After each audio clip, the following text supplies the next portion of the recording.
जय Hind everyone. Shri Ram public school के online class में आप लोगों का स्वागत है। मैं साधना द्विवेदी। पिछले वीडियो में मैंने हिंदी साहित्य का पाठ 8 पढ़ाया था, जिसका शीर्षक था ऐसे ऐसे। आज मैं आप लोगों को हिंदी साहित्य का पाठ 9 पढ़ाऊंगी, जिसका शीर्षक है टिकट एल्बम।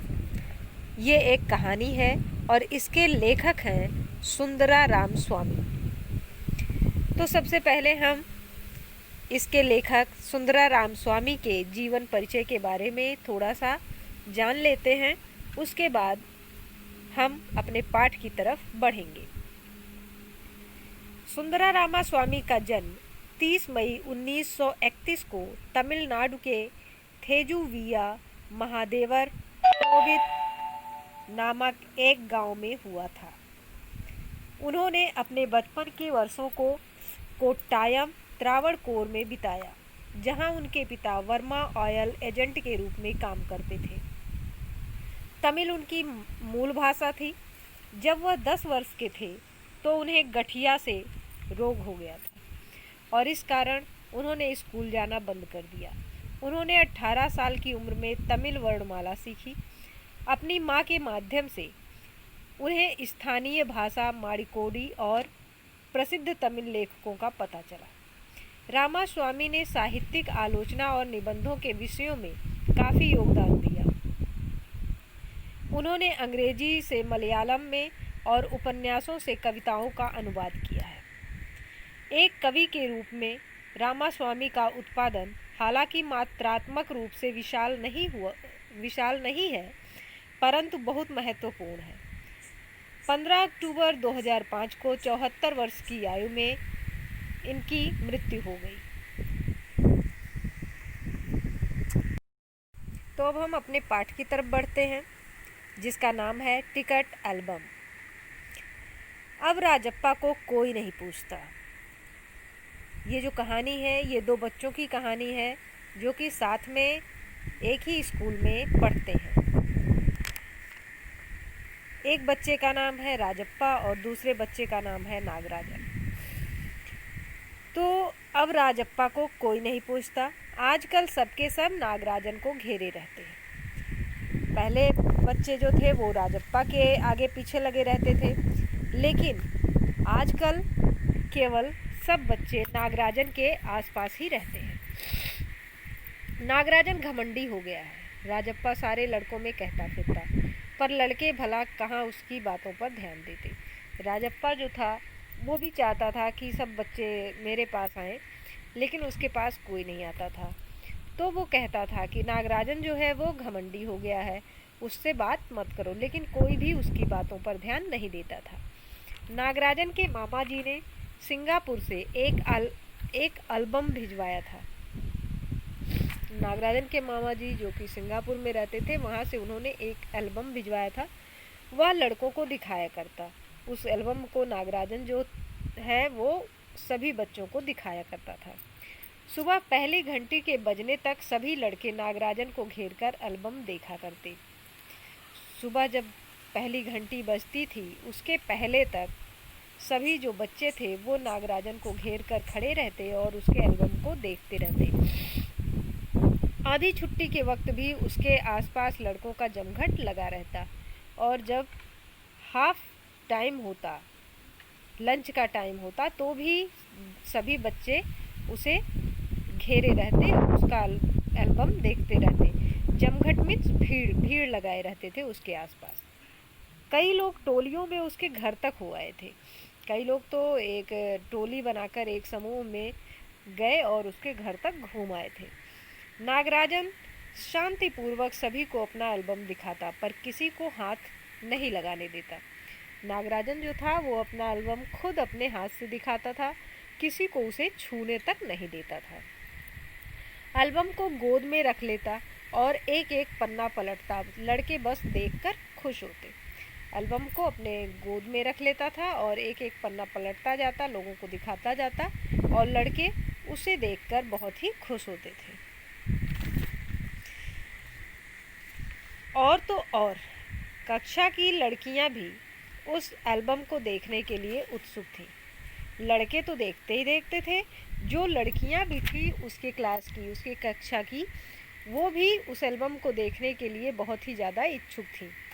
पार्वती लड़कियों की अगुआ बनी और एल्बम मांगने आई।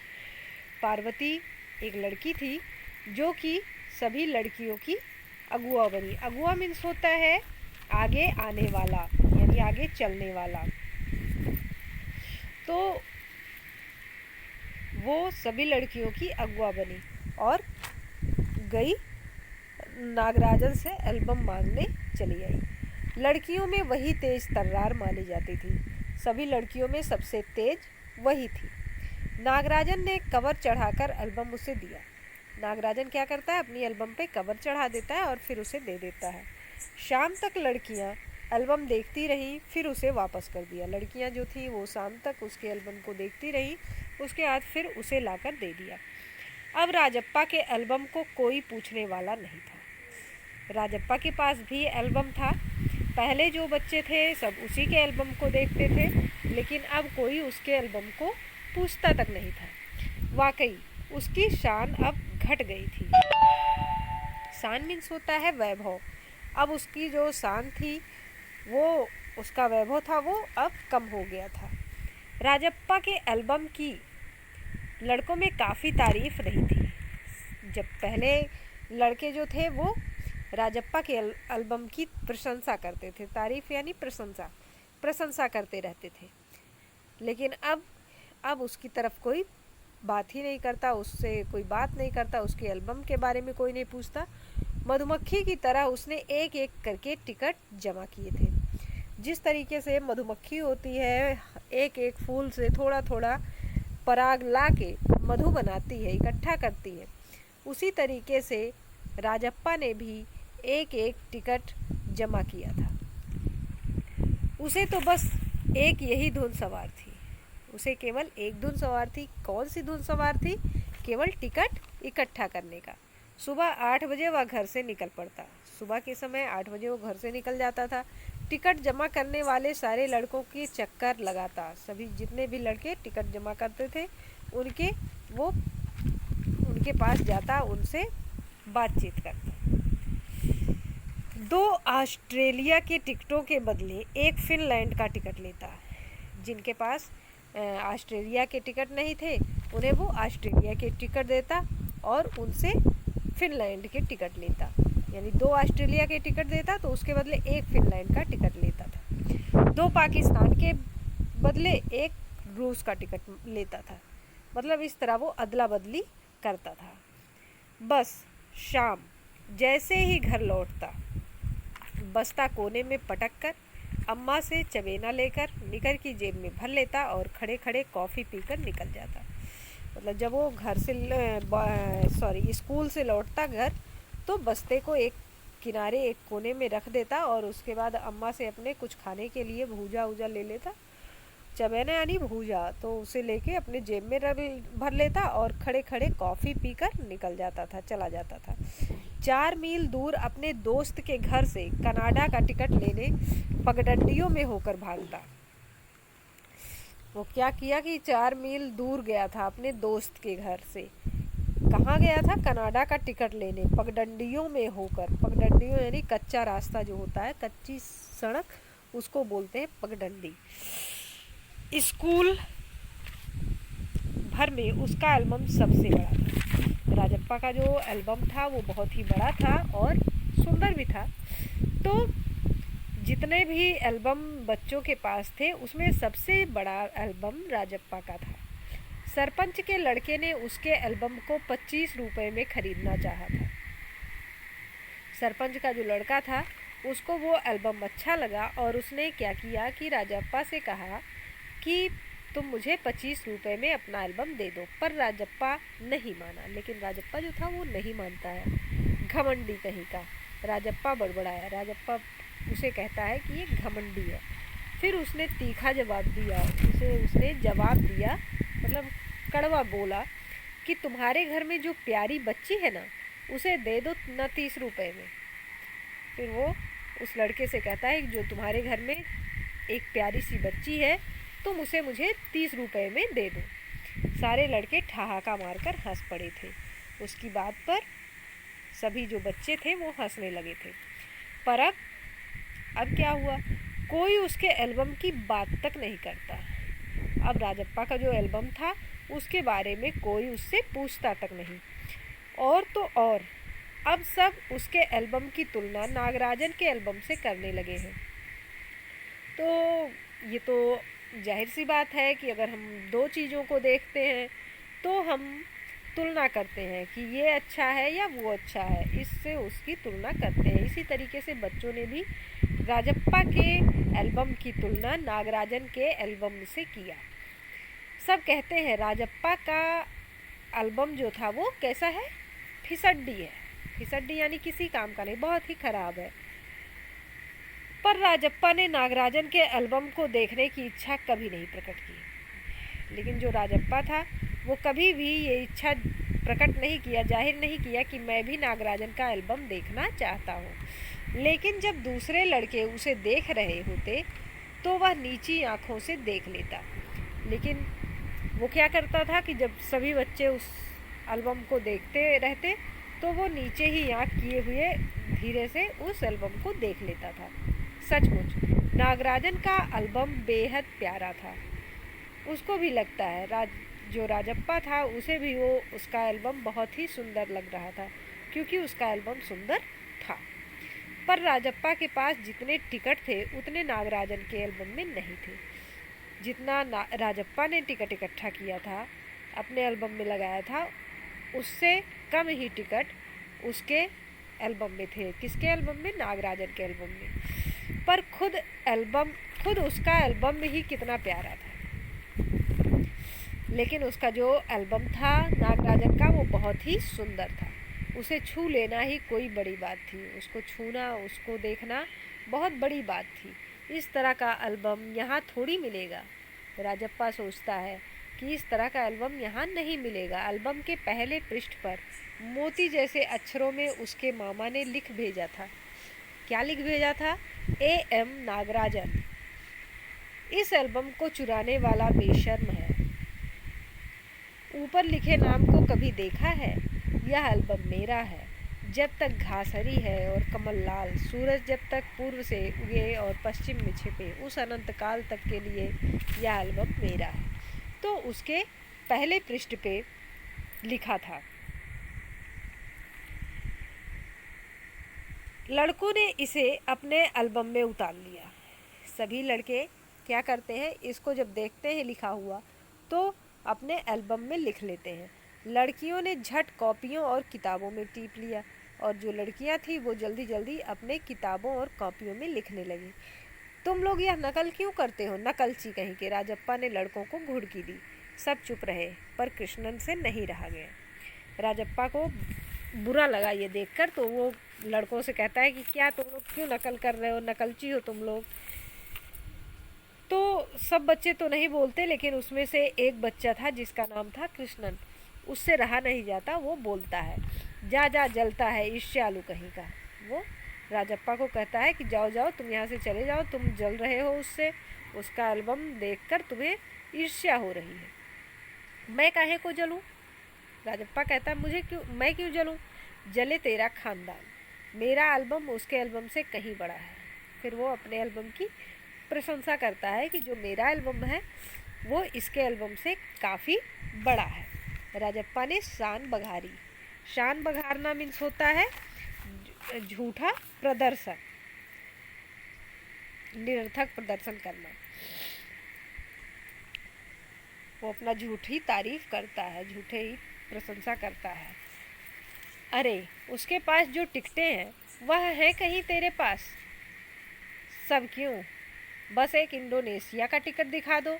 अरे पानी भरोगे? हाँ, कृष्णन ने छेड़ा। कृष्णन ने क्या किया, उसको परेशान किया, उसको चिढ़ाया कि अरे क्या तुम्हारे पास वैसे टिकट है जैसे इसके पास है?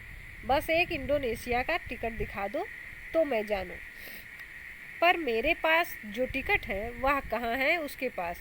राजप्पा ने फिर ललकारा। फिर राजप्पा कहता है कि जो टिकट मेरे पास है क्या उसके पास है? उसके पास कहाँ रहेंगे, उसके पास जो टिकट है वही दिखा दो। कृष्णन भी कम नहीं था। कृष्णन भी कहता है कि ठीक है, तुम्हारे पास जो टिकट है वही दिखा दो, जो उसके पास है। अगर यदि तुम्हारे पास है तो वो दिखाओ टिकट। ठीक है, 10 रुपए की शर्त, मेरे वाले टिकट दिखा दो। तो तुम्हारा एल्बम कूड़ा है। कृष्णन चीखा, हाँ कूड़ा। लड़के जैसे कोरस गाने लगे। लड़के एक स्वर में कहने लगे, तुम्हारा एल्बम कूड़ा है, कूड़ा। राजप्पा को लगा अपने एल्बम के बारे में बातें करना फालतू है। राजप्पा को यह एहसास हो गया कि अगर मैं चाहे जितनी भी बड़ाई, जितनी भी तारीफ अपने एल्बम की करूं, वो करना बेकार है, फालतू यानी बेकार है। उसने कितनी मेहनत और लगन से टिकट बटोरे हैं। वो कहता है कि वो सोचता है कि कितनी मेहनत से मैंने क्या किए थे, टिकट बटोरे थे। सिंगापुर से आए एक पार्सल ने नागराजन को एक ही दिन में मशहूर कर दिया। फिर सोचता है कि सिंगापुर से जो ये पार्सल आ गया, इसकी वजह से नागराजन एक ही दिन में प्रसिद्ध हो गया, विख्यात हो गया। पर दोनों में कितना अंतर है, ये लड़के क्या समझेंगे। वो फिर सोचता है कि ये दोनों एल्बम में बहुत ज़्यादा अंतर है, लेकिन ये जो लड़के हैं ये नहीं समझ सकते। राजप्पा मन ही मन कुढ़ रहा था। राजप्पा जो था वो मन ही मन जल रहा था, खींच रहा था। स्कूल जाना अब खलने लगा था। अब उसको स्कूल जाना अच्छा नहीं लगता था और लड़कों के सामने जाने में उसे शर्म आती थी। आमतौर पर शनिवार और रविवार को टिकट की खोज में लगा रहता, परंतु अब घर घुसा हो गया था। पहले क्या करता था कि वो शनिवार और रविवार को टिकट की खोज में लगा रहता था, लेकिन अब क्या है कि वो घर में ही रहता है, वो बाहर निकलता ही नहीं। दिन में कई बार एल्बम को पलटता रहता है। दिन भर वो क्या करता था कि कई बार उठता था और अपने एल्बम को पलटता रहता। रात को लेट जाता है। जब रात को सो जाता, सहसा जाने क्या सोचकर उठता, ट्रंक खोलकर एल्बम निकालता और एक बार पूरा देख जाता। जब उस रात को सोता तो अचानक वो पता नहीं क्या सोचकर उठता और बॉक्स खोलता। ट्रंक मीन्स होता है बॉक्स, तो बॉक्स को खोलता और एल्बम निकालकर उसे फिर एक बार पूरा देखता। उसे एल्बम से चिढ़ होने लगी थी। उसे अपने एल्बम से जो था वो चिढ़ हो गई थी। उसे भी लगने लगा था कि एल्बम वाकई कूड़ा हो गया है। उसको भी अपना एल्बम जो था वो कूड़े जैसा लगने लगा था। उस दिन शाम उसने जैसे तय कर लिया था।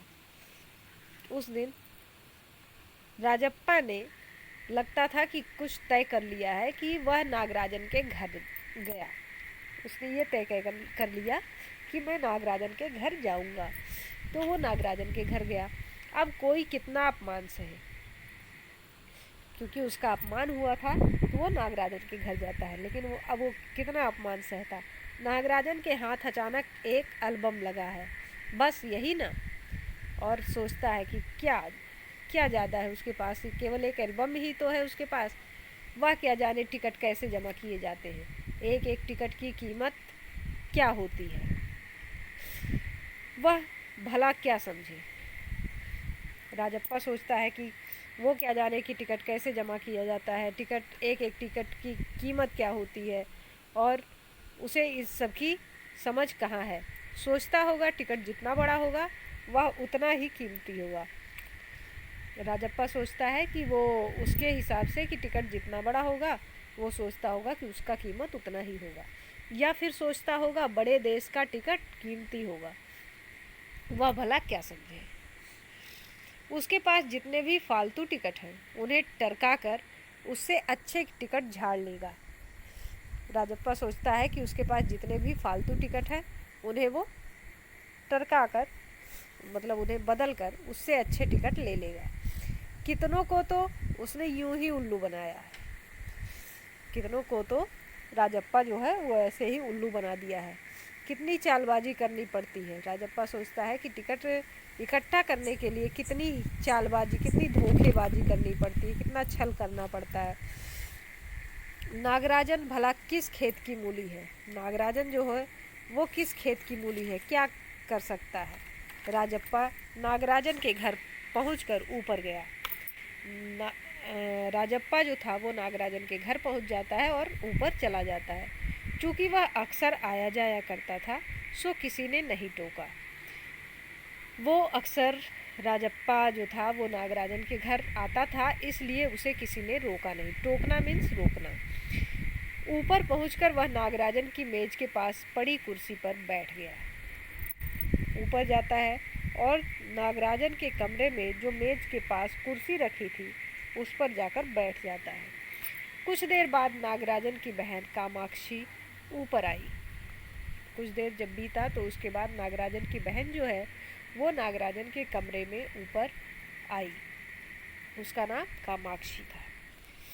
तो अब देखिए, इस कहानी का ये पहला भाग था जो मैं बता चुकी। अब इस भाग से कुछ प्रश्न हैं जिनके उत्तर आप अपने उत्तर पुस्तिका में लिख लीजिएगा और याद कर लीजिएगा। सबसे पहला प्रश्न है, अब किसको कोई नहीं पूछता और किसे लोग घेरे रहते हैं। दूसरा प्रश्न है, कौन घमंडी हो गया था। तीसरा प्रश्न है, नागराजन के मामा जी ने क्या भेजा था। चौथा प्रश्न है, नागराजन लड़कों को क्या दिखाता था। पांचवा प्रश्न है, लड़कियां क्या देखने के लिए उत्सुक थी। छठा प्रश्न है, किसने टिकट जमा किए थे। सातवां प्रश्न है, सब राजप्पा के एल्बम के बारे में क्या कहते थे। तो ये आपके 7 प्रश्न हैं। अब कुछ शब्दार्थ हैं, इन्हें भी आप अपने उत्तर पुस्तिका में लिख लीजिएगा।